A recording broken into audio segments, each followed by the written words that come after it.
नमस्कार दोस्तों। स्वागत है आपका M20 कोचिंग सेंटर में।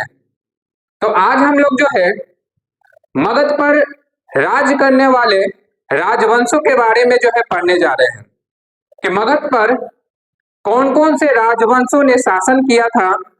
उसके बारे में हम लोग जो है विस्तार से पढ़ेंगे।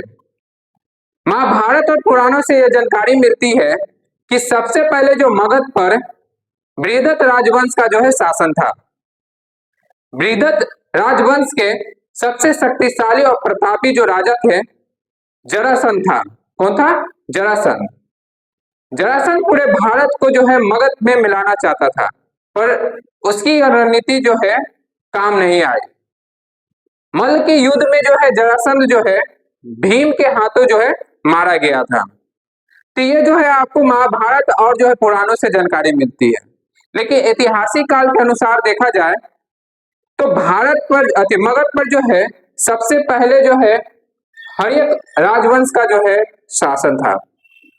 हर्यक राजवंश के जो संस्थापक थे वो था बिंबिसार। कौन था? बिंबिसार। हर्यक राजवंश के जो संस्थापक थे वो बिंबिसार था। ऐतिहासिक काल के अनुसार जो है हमें जानकारी मिलता है कि मगध पर सबसे पहले जो है हर्यक राजवंश का जो है शासन था, जिसके संस्थापक कौन थे? बिंबिसार। बिंबिसार को जो है कुनिक की उपाधि मिला हुआ था। किस चीज की उपाधि मिला हुआ था? कुनिक। ये एग्जाम में आता है कि कुनिक की उपाधि जो है किसे मिला था, तो बिंबिसार को जो है कुनिक की उपाधि मिला हुआ था। देखिए, हर्यक वंश के संस्थापक बिंबिसार। हर्यक वंश के समय जो है मगध की राजधानी कहाँ थी? राजगिरी। क्या था? राजगिरी। राजगिरी का अर्थ क्या होता है? राजा का घर। क्या होता है? राजा का घर। ठीक ना। यह जो है टोटल 52 वर्षों तक मगध पर जो है क्या किया था? शासन किया था। यह जो है बौद्ध धर्म का अनुयायी था। कौन से धर्म का? बौद्ध धर्म का। यह जो है पता है राज्य का विस्तार कैसे करता था? विवाह के द्वारा जो है ये बिंबिसार जो है ना, विवाह के द्वारा जो है अपने राज्य का क्या करता था? विस्तार करता था। यह जो है 4 शादी किया था।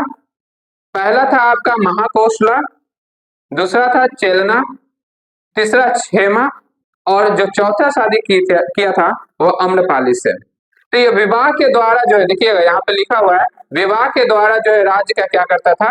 विस्तार करता था। किसके द्वारा? विवाह के द्वारा। टोटल ये 4 विवाह किया था। ऐतिहासिक के काल के अनुसार देखा जाए तो जो हमें जानकारी प्राप्त हुई है तो वो जो है 4 विवाह किया था। इसकी जो बीवी दूसरी जो पत्नी थी चेलना, यह जो है जैन धर्म को जो है मानती थी। तो इससे प्रवाहित हो मतलब होता है ना, असर पड़ा था इसके बिंबिसार पर। तो चेलना के कहने पर जो है बिंबिसार जो है ना बौद्ध धर्म से जो है जैन धर्म को जो है मानने लगा था। ठीक ना। बिंबिसार की जो मृत्यु होती है, मतलब इसका जो हत्या कौन करता है? इसी का पुत्र अजातशत्रु। बिंबिसार का पुत्र कौन है? अजातशत्रु। अजातशत्रु ही जो है अपना पिता का क्या करता है? हत्या करता है। ठीक ना। कौन करता है? तो याद रखिएगा बिंबिसार का जो है हत्या कौन करता है? उसी का पुत्र जिसका नाम है अजातशत्रु। अजातशत्रु जो है चेलना का पुत्र था। किसका पुत्र था? चेलना। ये सेकेंड वाला जो वाइफ है ना, उसी का जो है पुत्र था कौन? अजातशत्रु। अजातशत्रु जो है किसको मारकर जो है राजगद्दी पर बैठा? तो अपना पिता बिंबिसार को जो है मारकर वह जो है राजगद्दी पर बैठा हुआ था। तो याद रखिएगा, तो बिंबिसार को जो है बिंबिसार की हत्या जो है कौन किया था? उसी का बेटा। बिंबिसार की हत्या जो है उसी का बेटा अजातशत्रु ने किया था। अजातशत्रु का अर्थ क्या होता है? ध्यान से सुनिएगा। शत्रुओं का नाश करने वाला। शत्रुओं का नाश करने वाला। अजातशत्रु का अर्थ क्या होता है? शत्रुओं का नाश करने वाला। इसे जो है कुनिक भी कहा जाता था। अजातशत्रु को हम लोग कुनिक भी कहते थे। यह अपना जो है पिता को मारा था, इसीलिए बौद्ध धर्म के अनुसार इसे पित हंता भी कहते हैं, क्योंकि अपने पिता का हत्या करके जो है राजगद्दी पर बैठा हुआ था। तो बौद्ध धर्म के अनुसार जो है इस पर जो है पित हत्या का जो है आरोप लगा हुआ था। ठीक ना। पित हत्या मामा, इसके जो पहला जो पत्नी था ना, इसका बिंबिसार का जो पहली पत्नी थी जिसका नाम था महाकौशला, उसका भाई था पता है कौन? प्रसेनजीत। तो अजातशत्रु जो है प्रसेनजीत की पुत्री जो है वजीरा से प्रेम करता था। किससे? तो प्रसेनजीत की पुत्री वजीरा से यह क्या करता था? प्रेम करता था। पता है अजातशत्रु के टाइम ही जो है प्रथम बौद्ध संगीति हुई थी। ये एग्जाम में जो है क्वेश्चन आता है कि किसके शासनकाल में प्रथम बौद्ध संगीति हुई थी। तो अजातशत्रु के शासनकाल में ही जो है प्रथम बौद्ध संगीति हुई थी। पहले जो है अजातशत्रु जैन धर्म को मानता था, फिर बाद में यह जो है बौद्ध धर्म को मानने लगा था। पहले अजातशत्रु जो है जैन धर्म को मानता था, फिर बाद में यह जो किसको मानने लगा? बताइए। पहले यह जैन धर्म को मानता था, बाद में यह किसको मानने लगा? बौद्ध धर्म को मानने लगा था। ठीक है। इसका पुत्र का नाम था उदयन। क्या नाम था? उदयन। अब देखिए, बिम्बिसार की हत्या करता है उसका पुत्र अजातशत्रु। अजातशत्रु का हत्या करता है उसका पुत्र उदयन। ठीक ना? उदयन याद रखिएगा। बिम्बिसार की हत्या अजातशत्रु, जो उसी का बेटा था, बिम्बिसार का बेटा था अजातशत्रु, और अजातशत्रु का बेटा है उदयन। तो बिम्बिसार की हत्या किया अजातशत्रु, अजातशत्रु का हत्या किया उसका पुत्र उदयन। ठीक ना? तो याद रखिएगा, बिम्बिसार का हत्या किया कौन? अजातशत्रु। ठीक ना? अपने में मर करके सब मर रहा है। तो बिम्बिसार की जो है हत्या कौन किया? अजातशत्रु। और अजातशत्रु का हत्या कौन किया? उदयन। कौन किया? उदयन। ठीक ना? बिम्बिसार का पुत्र था अजातशत्रु। राजगद्दी पर बैठने के लिए जो है अजातशत्रु अपना पिता को जो है क्या कर दिया? मरवा दिया, मार दिया। ठीक ना? हत्या कर दिया। उसी तरह से उदयन जो है अपने राजगद्दी पर बैठने के लिए जो है अपना पिता अजातशत्रु को जो है मरवा दिया। अजातशत्रु जो है 16 वर्षों तक मगध पर राज्य किया था। कितना वर्षों तक? 16 वर्षों तक जो है अजातशत्रु मगध पर राज्य किया था। ठीक है। अब आते उदयन। उदयन जो है जो पाटलिपुत्रा के संस्थापक थे। ठीक ना? पाटलिपुत्रा शहर के संस्थापक, जिसको आज के डेट में पटना के नाम से जाना जाता है। तो पाटलिपुत्रा शहर के संस्थापक कौन थे? उदयन। ठीक ना? बौद्ध धर्म के अनुसार जो है इस पर भी प्रेत हत्या का जो है मतलब आरोप लगता है। ठीक ना? प्रेत हत्या। यह जो है जैन चैत्य का निर्माण करवाए थे। किसका? जैन चैत्य का निर्माण कौन करवाए थे? उदयन। ठीक ना?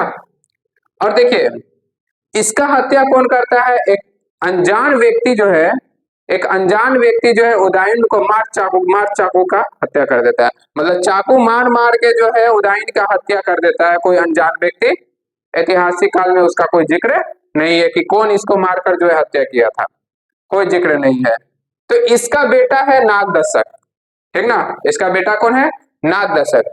नागदशक जो है एक अयोग्य राजा था, शराबी, नशेड़ी। इसके शासनकाल में जो है प्रजा लोग जो है नाखुश रहने लगे थे। ठीक ना? किसी प्रकार का कोई विकास नहीं हो रहा था, राज्य जो है कमजोर होते जा रहा था। तो नागदशक को जो है पता है कौन मार दिया? इसकी हत्या जो है, ठीक ना, सेनापति, मंत्री उंत्री सब मिलकर जो है नागदशक की हत्या कर दिया था। ठीक ना? देखिए, यह एक अयोग्य राजा था। इसकी हत्या जो है इसी के सेनापति शिशुनाग, क्या नाम था? शिशुनाग।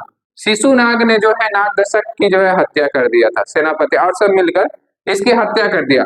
शिशुनाग के जो शिशुनाग जो है ना, इसको मारकर, नागदशक को मारकर हर्यक वंश का जो है अंत कर दिया। और उसके बाद यह जो एक नए राजवंश की स्थापना किया जिसका नाम था शिशुनाग वंश। ठीक ना?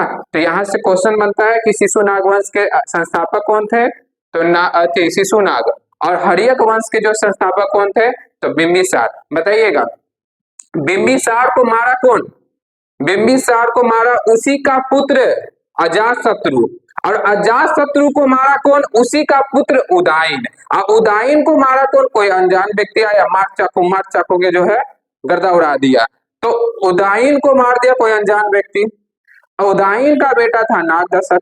नागदशक को जो है उसी का मंत्री, सेनापति ये सब मिलकर जो है मार दिया। सेनापति जो है आपका कौन था? शिशुनाग। यही जो है ठीक ना मारा था। तो शिशुनाग के बाद जो है, शिशुनाग जो है ना क्या किया था कि हर्यक वंश का जो है अंत कर दिया। उसके बाद वह एक नए राजवंश की स्थापना किया, शिशुनाग वंश का। तो याद रखिएगा। ठीक ना? यहाँ से क्वेश्चन आपका एग्जाम में आता है, आप लोग कॉपी में नोट करके जो है इसे याद कर लीजिएगा। कल फिर मिलते हैं नए क्लास के साथ।